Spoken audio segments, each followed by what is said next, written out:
Hello and welcome back. I'm so happy you're here with me, that you're tuning in. So grateful that you're taking the time out of your day to, spend time with me on the screen. Thank you. It's yet another Friday. There's time for another video. I'm doing well. I'm just a little bit tired at the moment. I guess it's fine. It's the afternoon tiredness. What time is it? It's 3:10 p.m. here.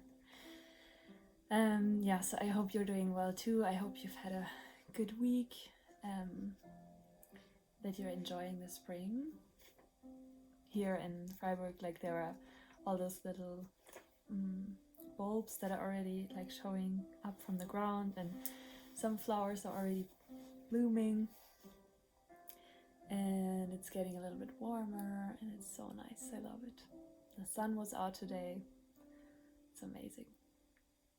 And I'm feeling the spring feelings, like I'm feeling the energy coming back. I love it. All right. Okay, let's dive into the video today. It's really getting close to the end. It's the 19th video. There are 22 lessons, or not the 19th lesson. And it's really wow. And the writing is going well as well. I've really struggled a lot with how I want to write this, and I did a lot of planning and a lot of considering like how I wanted to do it, and a lot of like collecting bullet points and kind of sketching out how to do it. And then like last week there was this point where I was so not excited about anymore, and I was like, it feels too heavy and constricted and just not how I want it to feel. Like I want to really to enjoy the process, and I want to love writing. And so I kind of went into my writing with this feeling. I think it was on, I don't know when it was, middle of the week, and or at the end of the week, I'm not sure. And so I just like started, like I continued my writing and was not so happy, and then I started to write about how unhappy I was about how it was going, and just let it all out. And in that process I realized that this is exactly how I want to write my book, like to just let it all out and just not worry about if it sounds professional enough, or like how a book is supposed to sound like or like to abide by the rules of how to write a good book. Like it feels so constrictive and so not fun. And I really want to have fun writing this book, and I really want to express myself in the way that I enjoy expressing myself. And I realized that I love to use a lot of words to describe something, and I love to be very poetic in how I write, and not to like to have my flow and not to think about it too much, like how I structure it. And so I just like put everything to the side that I had been working on and just started a new project, like a new document, where the only thing I did there was to like jot down the lessons. And now every day I just sit down and I just write. Like I just started writing like from like the first lesson, whatever is in my head, kind of like these videos here. I just write down what really wants to come out, and that's so it's so much fun for me, and it's so scary at the same time, and so freeing, and I love it so much. So, and it's been like before I really couldn't write that much and that long, and now it's just like flowing, and for an hour straight I'm just I love it. So I'm guessing that's how my book will come to life, and I'm sure everything that I did before was also part of this process, and gaining confidence to actually believe in my writing style and to understand what's important for me in my writing. And what's important is I want to share stories, I want to share like very specific scenes, and I want to share my general thoughts and my reflections and my view, and to put it together and weave it together like a really organic story, kind of like I said in the beginning, but I didn't think that I was able to do it, and now I'll just do it. And I'm very terrified that it's not good enough, but it just feels good and it's fun. And yes, I have one friend who is reading the first chapter that I wrote now. Let's see the feedback that I will get, what he thinks about it. And if it's understandable. If it's not understandable, then I'll change it, of course. Yeah, we'll see. All right, anyway, this is my update on the book. Thanks for staying with me on this. So here comes the 19th lesson. The lesson says, there is nowhere to get to. Everything I need is right here. There is nowhere to get to. Everything I need is right here. Yes. Oh my gosh, when I was reading this lesson, I was remembering this part of me that I had for the longest time, that I haven't had present in my life for so long now. And it was this part, it's kind of an exciting side of me, but also one that can be really difficult to deal with. And it's the side that, like, whenever something became overwhelming or scary or too much, like, there was this really big side in my brain that just like immediately jumped to, okay, I need to get out of here. Where can I go? I need to find a place where I can finally be at peace, and like, the problem is my environment and not me. And like, so you can't imagine, like, there are so many hours of my life that are already used for planning my escape from here. Like, I don't know, searching for volunteer things I could do, or apartments to rent, or just anywhere that I could be away from here in nature by myself, finally free from all the heavy burdens I was carrying. And I mean, it's kind of cool because there's a side that is really open for adventure and trying new things, but it's also a very not so healthy reaction to, when things get difficult, to just want to run and to escape from everything. And I noticed, like, when I remembered this, I was like, oh my gosh, I haven't had that for the longest time. It's really cool. Like, I'm really okay with where I'm at and with who I am, and that hasn't been the case for so long. Oh my gosh. Yeah, and so I guess I've learned this lesson. There's no way to get to everything I need is right here. I mean, there are many layers to this, and there's always more to learn. But that was really, really a big one for me. I'm guessing because I've grown up in such an action-oriented family that, like, there needed to be solutions, that there needed to be movement whenever there was a problem, instead of sitting with it or staying with it and feeling into it. And especially with all those big feelings and scary feelings, like in the beginning, I really, like, I was so scared and I just wanted to run from them, like this sadness and this loneliness, like I was constantly thinking, where can I go so that I can find relief? Like, what can I do? How can I get out of here? Like, I always blamed everything or a lot on the environment, which in some cases is absolutely true and absolutely valid. And in some cases it was, like, for example, a few years ago, 2021, 22.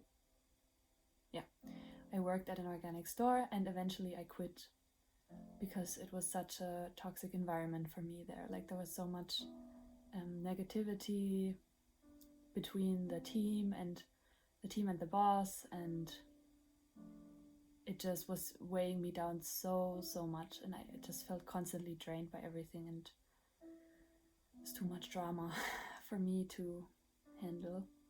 Even though I liked the people, like, they were nice, it was just too draining for me.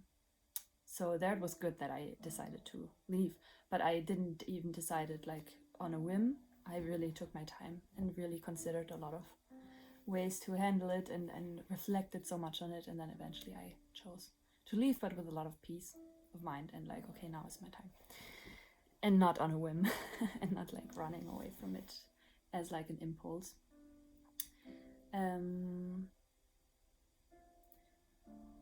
And yeah, I mean, I think it's very natural when you like when you experience something new within yourself, that you are scared and that you want it to go away.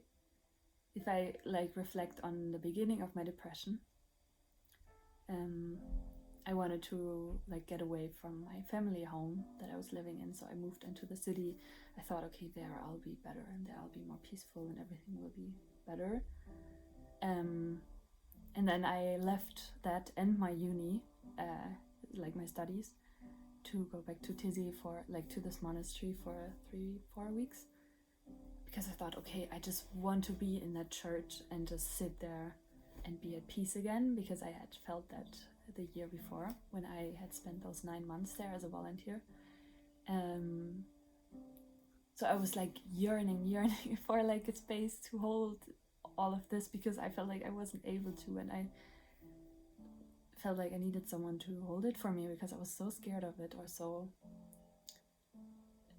like, yes, I wanted to do it, I wanted to hold it, and I did my best, but also there was this side that just wanted to run somewhere where it was safe for me. And it was a really hard and long journey to understand that it's nowhere to be found outside of me, it's all inside of me. And yes, the outside can be of support, of service to my journey, and it can be like the opposite, like it can be hurting my journey or my process. So there is truth to that, of course. But eventually, like, whatever you're looking for on the outside is what I learned is that I first have to discover on my inside, or give to myself whatever I want to receive. Like, I have to give that to myself, like whether it's love, care, attention, softness, understanding, all those things. And yeah, and that is all available right here, right now, because I'm able to give that to myself. As weird and as scary as it might feel at first.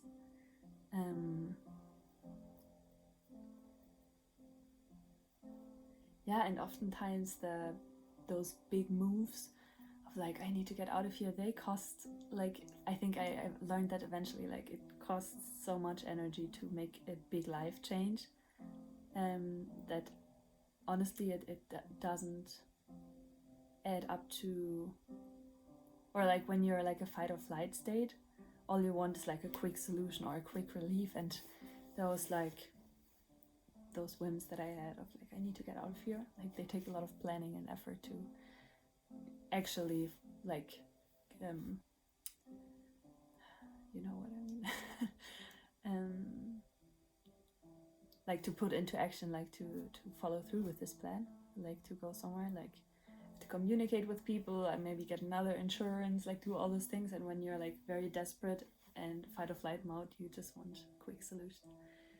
And so yeah, I learned those very simple practices, like whatever it might be, like there are a million things you can do that are right here available to you to find relief.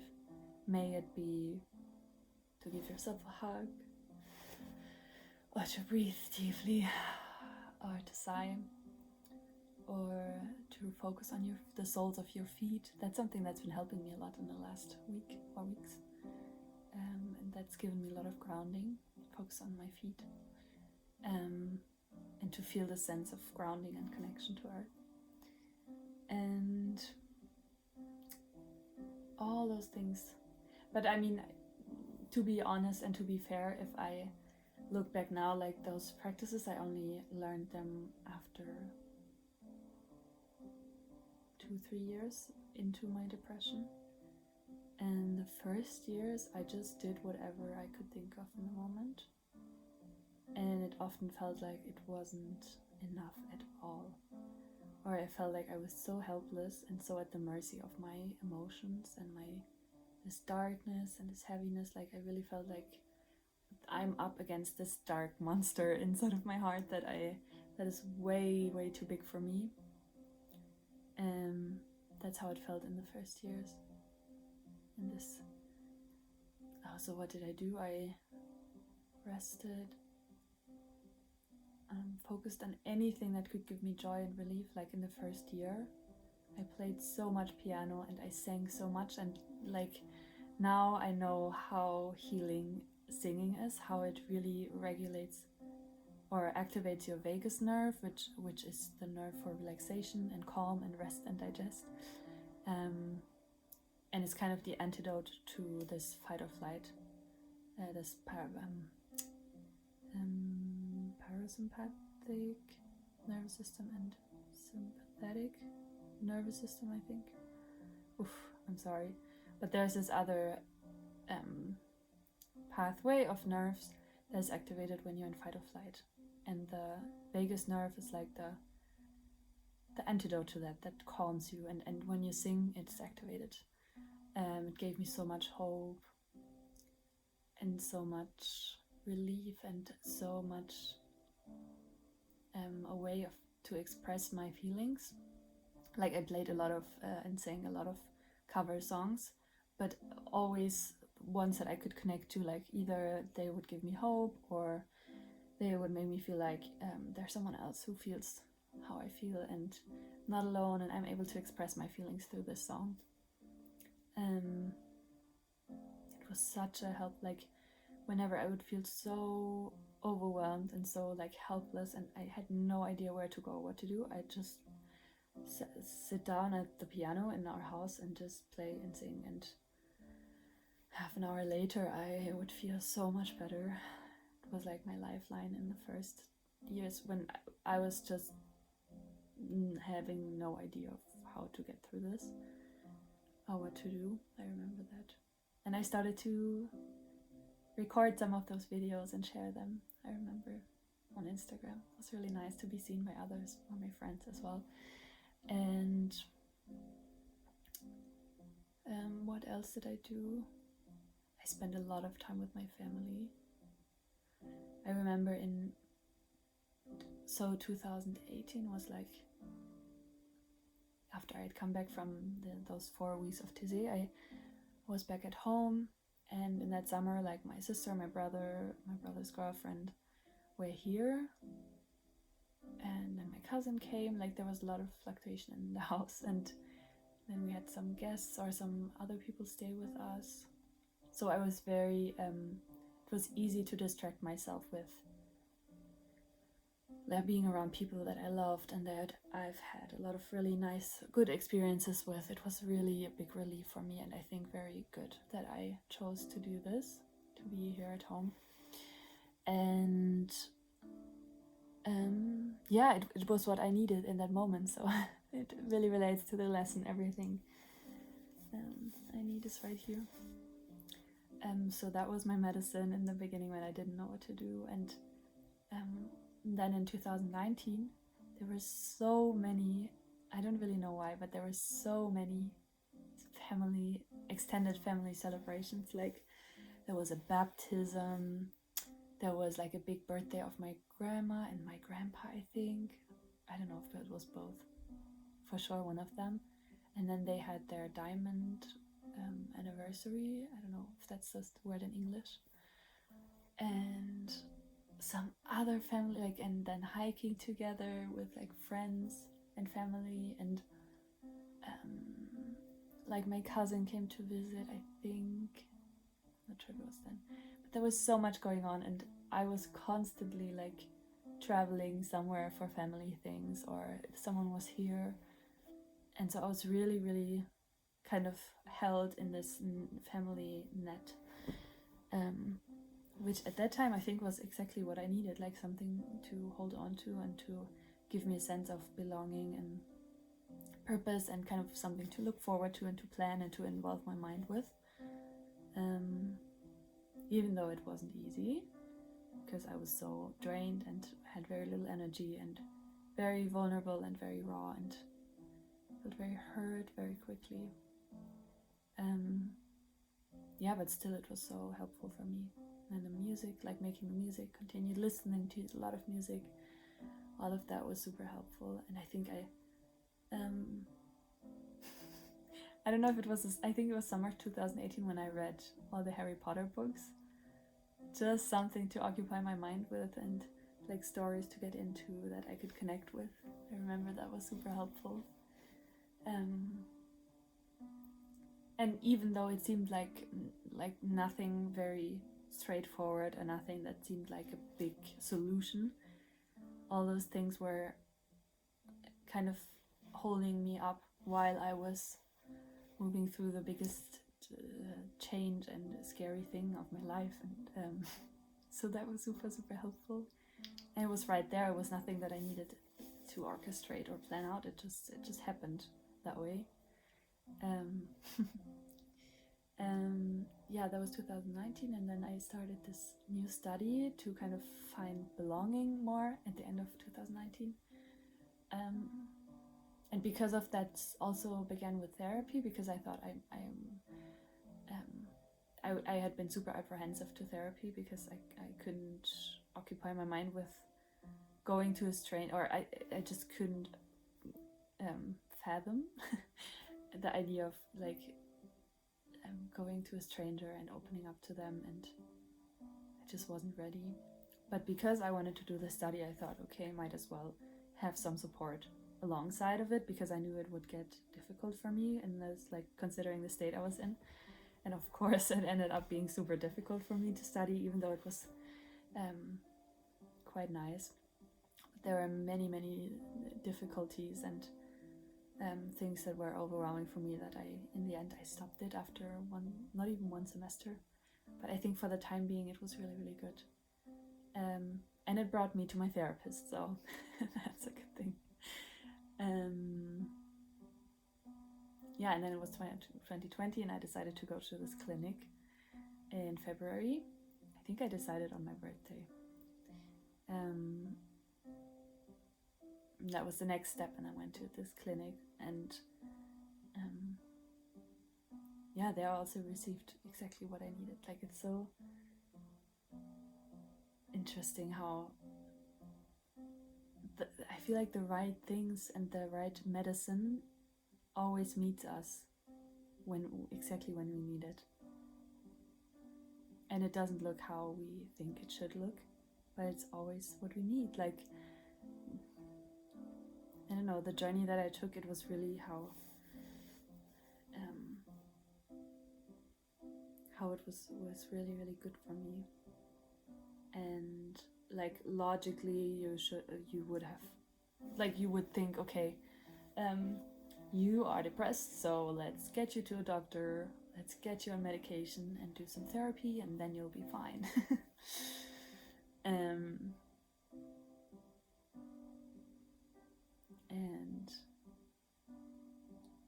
I don't know, for me that wasn't my way. And I mean, anything related to emotions is so much more complex and very, very personal and very vulnerable, so I'm glad I took the route that I took. Okay, there's nowhere to get to. Everything I need is right here.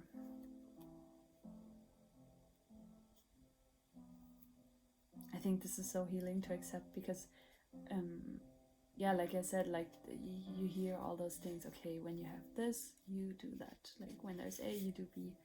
And oftentimes those, or in my case, I felt like those things felt too scary, too big, too far away. And whenever I was ready for something, I would go after it without a hesitation. Like getting the therapist or going to the clinic, it felt like the most natural thing for me to do at that time. But before, like the 2 years before, I wasn't ready and I didn't want to at all. And my system was so just shaken up so much and so scared that I wouldn't have been able to, I feel like, benefit at all from therapy, or let alone going to a strange place where I didn't know anyone and where there was this food that I didn't know and people that I didn't know, and therapy sessions that, I don't know, I would have not lasted a long time there. So I really want to encourage all of us to really listen and to really be aware of what we need and take the steps that we need and not the steps that we think we should take, especially when it comes to healing. You always know what's best for you. You do. You really do. And oftentimes the solutions are so close and they're exactly right here as the lesson says. And so much more easy and reachable than you might think. Or they kind of go beyond reason even. And that's really difficult to communicate. Like, I had such a hard time communicating this to especially my parents, because of course we live in this society where there needs to be logic and reason, and life needs to keep moving and all those things.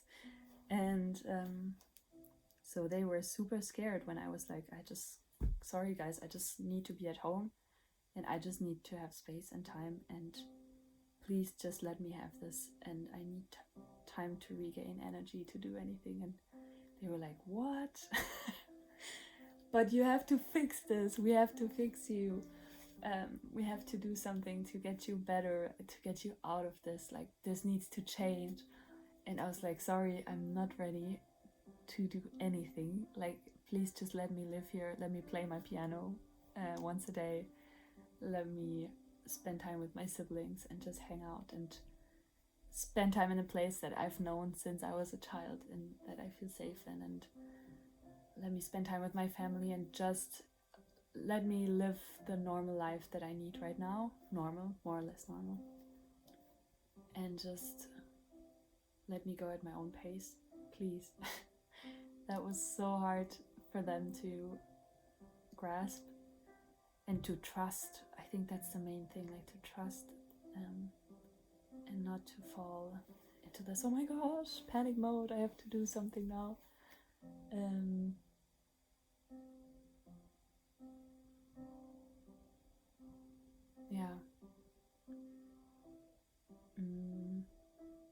That was a lot.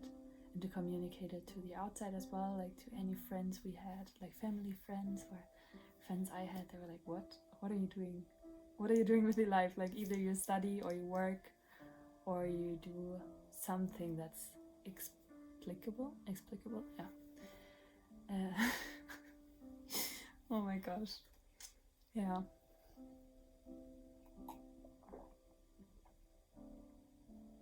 It was a really tough time for everyone, I think. There needed to be a lot of grace. And I really needed to trust my inner knowing and to stand really firm in it and not let anyone tell me otherwise. Like, of course I listened to suggestions and ideas, but I really was very, very strong on letting my inner voice be my my biggest guide. And that is right here, like your inner voice and your inner knowing, it is right here always. It always knows. Sorry. All right, is there anything else? There's nowhere to get to everything I need is right here.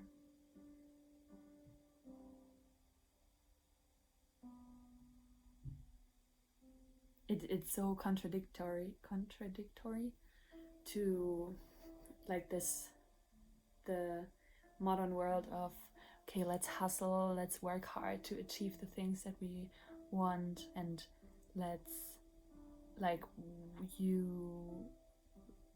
that the baseline of humans is that we are unsatisfied with our life and we want to do something to make it better.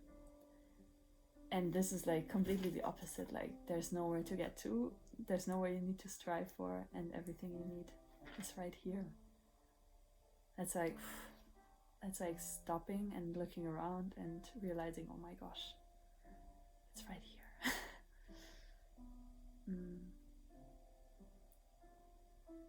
And I think that's something that I will always continue to learn, because over the years of like starting to go on walks and noticing the nature and the seasons more and more, and to really live in the cycle of nature, I've really learn to appreciate what is here right now. Like every part of the year is so beautiful and really precious as it is. And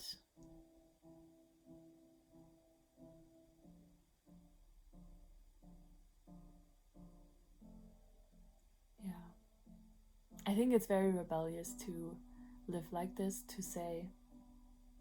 to kind of slow down and to say, I'm not, like, I'm okay, I'm happy with my life, I'm happy where I am, and whatever I like, whichever way I want to grow, I know it will happen right here, and everything I need in order to grow is also right here. That's very rebellious. Because you always think, okay, we need to get better, we need to improve ourselves, we need to find new things to explore.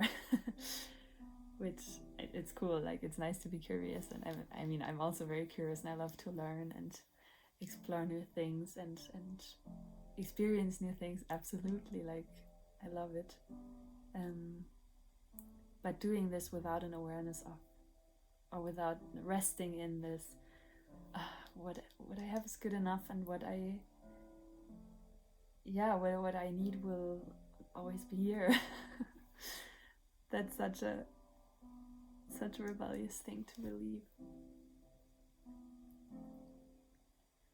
And especially now, like, let me take a sip of water.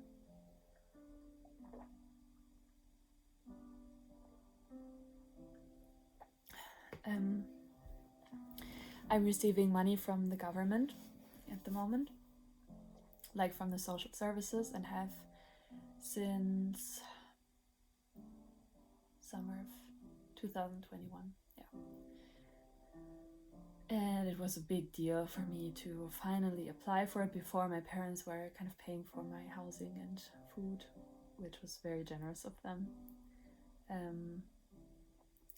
And I had this like little job at this organic store, and then I applied for this support, finally got it, and then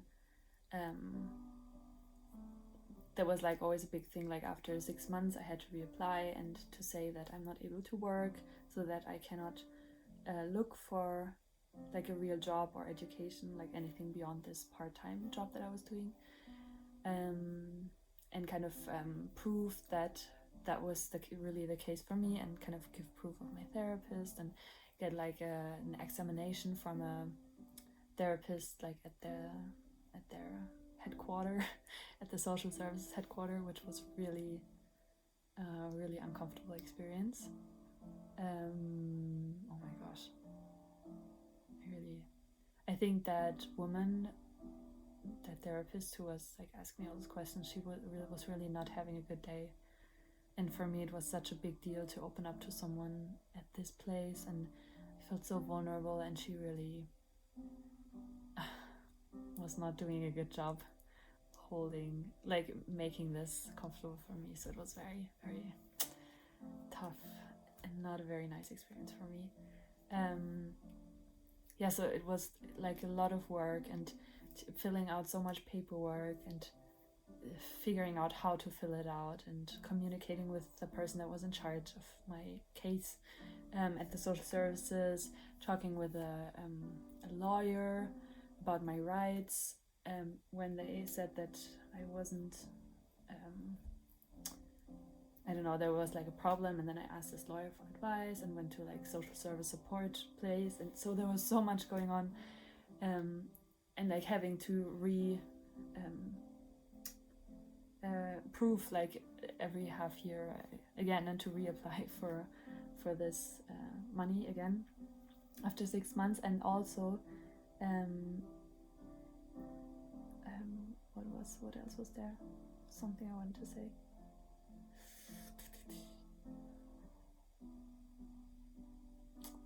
Sorry, now I forgot.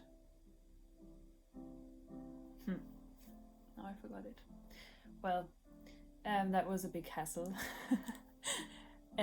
for me, and also like very stressful, I think, for the rest of my family, because they were like, oh my gosh, one of us is getting financial support, financial aid, and that's so shameful. Like in my family, that's not what you do ever. Like you don't, like you do everything you can on your own, and if there's support that is like accepted from society, then it's okay. But this kind of support is only for lazy people and only for people who want to use the system, and so there's a lot of shame around this whole thing, which was adding to the anxiety that was brought up from this experience or this whole journey. And there was always a question, okay, but let's get you off this as soon as possible. Like, what are you gonna do? What are you gonna do? How are you gonna be able to supply for yourself financially? And yeah, I couldn't think of that yet. Like, I really wasn't ready. I was still in so much chaos myself that I just I didn't want to think about it. For me, money was so charged with so many things that I just couldn't have in my life. Like so much stress and so much overwhelm and so much. I mean, I don't know if you feel similarly about money, but for me, money was a huge stress topic.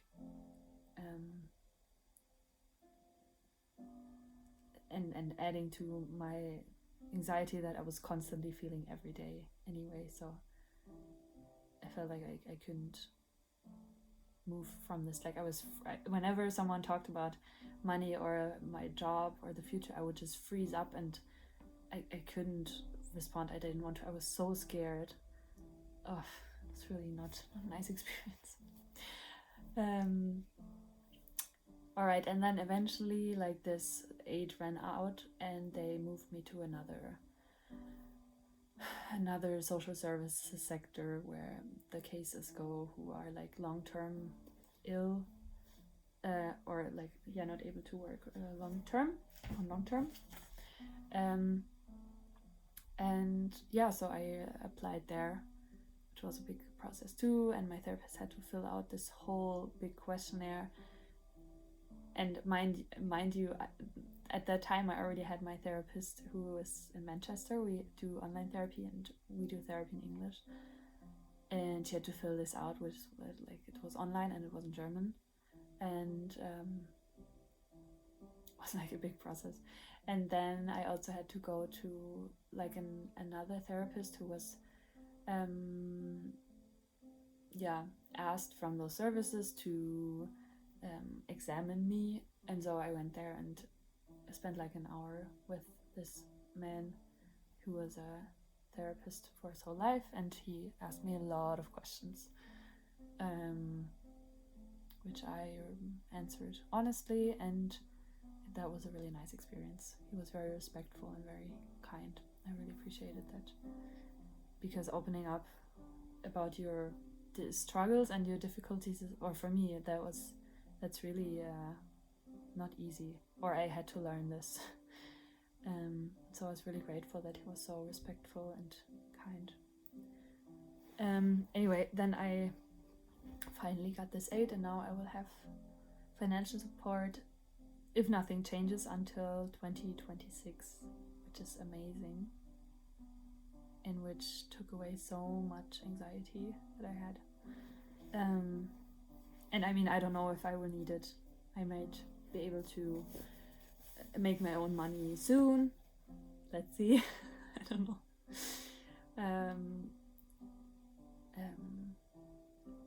But what did I want to say with this?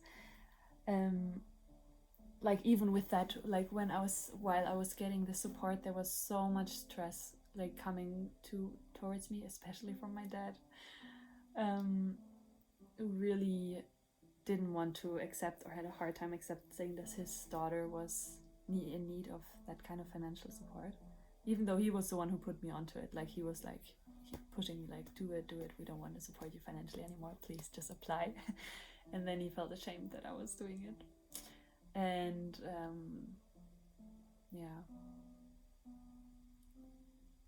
and like if you think about it, like, or if you think about it now, like, I'm so like, yes, of course I want to grow and I want to be able to be a financially stable adult who can provide for herself.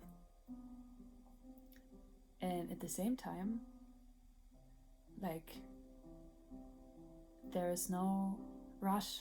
Like, I'm really in a lucky position that I know I will be financially secure until, well, in 2 years, and then it will be decided again if I'm not able to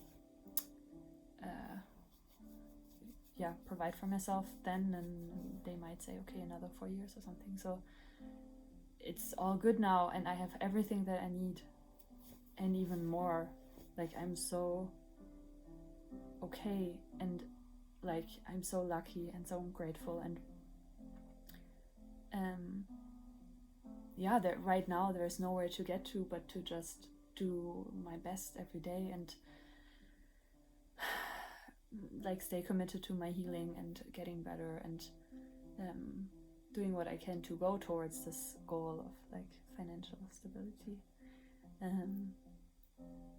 But it's all good now, and I used to feel this pressure. Oh my god, I have to move on from this as quickly as possible. And maybe you know this too from another situation that you might have in your life where you feel like this is not the ideal situation, like this needs to be different. While in reality, or at least in my case in reality, like, I'm so lucky and so grateful that I have this support and that I have a place to live, that I have a roof over my head, that I have food to eat, water to drink, heat, warmth. Like living in a country where there's such good infrastructure and relatively peaceful place. And I don't know, I'm so lucky, and like realizing this again and again was really helpful for me, like to let go or to relieve this side of me that wanted to run and wanted to get somewhere so quickly and just ignoring because, like, I don't know, because of shame or wanting to prove something, and to just notice and to really become aware of, oh my gosh, what I have here is so good already, is such medicine, and has helped me so much to ground into where I am now and help me build a new foundation from which I can move with much more ease and much more clarity and peace.